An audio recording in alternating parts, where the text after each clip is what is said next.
এই জন্য সাহাবীরা মহব্বত করতে লাগলো। আর ওই মজলিসে যদি উমর রাদিয়াল্লাহু আনহু থাকতেন, যদি ওই মজলিসে উমর রাদিয়াল্লাহু আনহু তিনি থাকতেন, তাহলে আমার মনে হয় ওই যুবকের গর্দন পড়ে যেত। কেন? কারণ হচ্ছে তার ভাষাই ছিল দাউনি আজিবু কওমি ইয়া রাসূলুল্লাহ, দাউনি কওমি আজিবু ইয়া রাসূলুল্লাহ। ওই কোন অপরাধ অন্যায় করলে উমর রাদিয়াল্লাহু আনহু নবী সাল্লাল্লাহু আলাইহি ওয়াসাল্লামকে বলতেন, ইয়া রাসূলুল্লাহ, ইয়া আল্লাহর রাসূল, আপনি আমাকে ছেড়ে দেন, তার গর্দনটা আমি ফিরিয়ে দিই। এটাই তার ভাষা ছিল।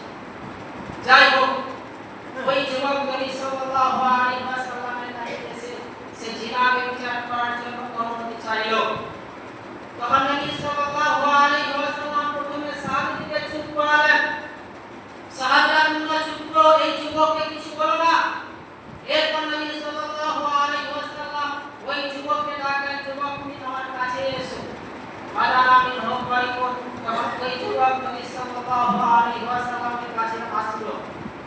এরপর নবী সাল্লাল্লাহু আলাইহি ওয়াসাল্লাম ওই যুবককে পাশে বসালেন।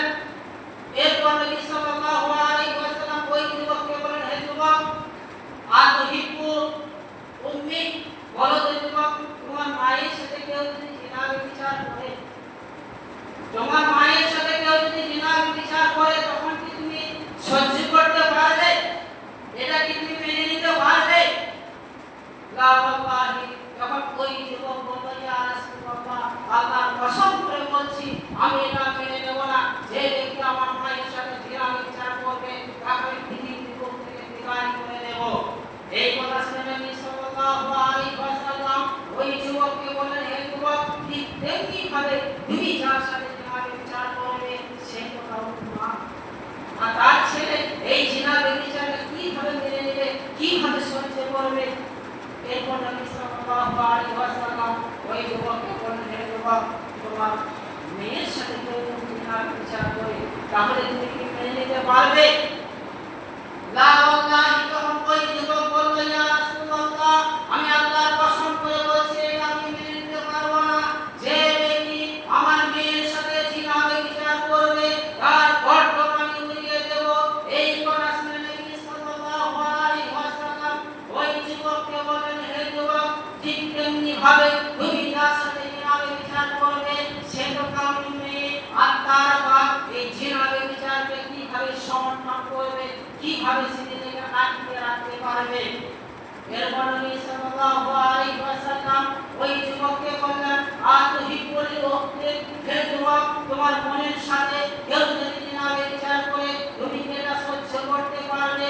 লা ওয়াল্লাহি। ওই যুবক তখন বলল, ইয়া রাসূলুল্লাহ, এটা আমি সহ্য করতে পারবো না। যে ব্যক্তি আমার বোনের সাথে জিনা বিচার করবে, তাকে আমি আর পৃথিবীতে রাখবো না, এই পৃথিবী থেকে আমি তাকে বিদায় করে দেব।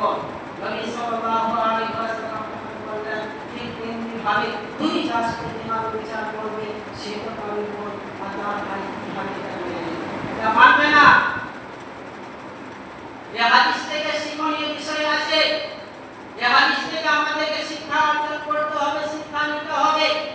আপনার মেয়ে যেমন আপনার কাছে প্রিয়, আপনার স্ত্রী যেমন আপনার কাছে প্রিয়, আপনার মা যেমন আপনার কাছে প্রিয়, আপনার বোন যেমন আপনার কাছে প্রিয়, ঠিক তেমনি ভাবে আপনি যার সাথে জিনা বিচার করছেন, যার ইজ্জত নিয়ে আপনি ছিনিয়ে খেলাচ্ছেন, সে তো তার ভাইয়ের কাছে প্রিয়, সে তো তার বাবার কাছে প্রিয়, সে তো তার মায়ের কাছে প্রিয়, সে তো তার বোন বা তার স্ত্রী, তার মা, তার বোন, তার মেয়ে।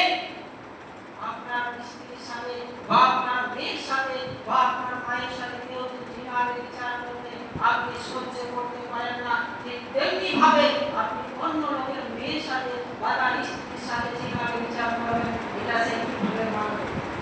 সে মানবে না।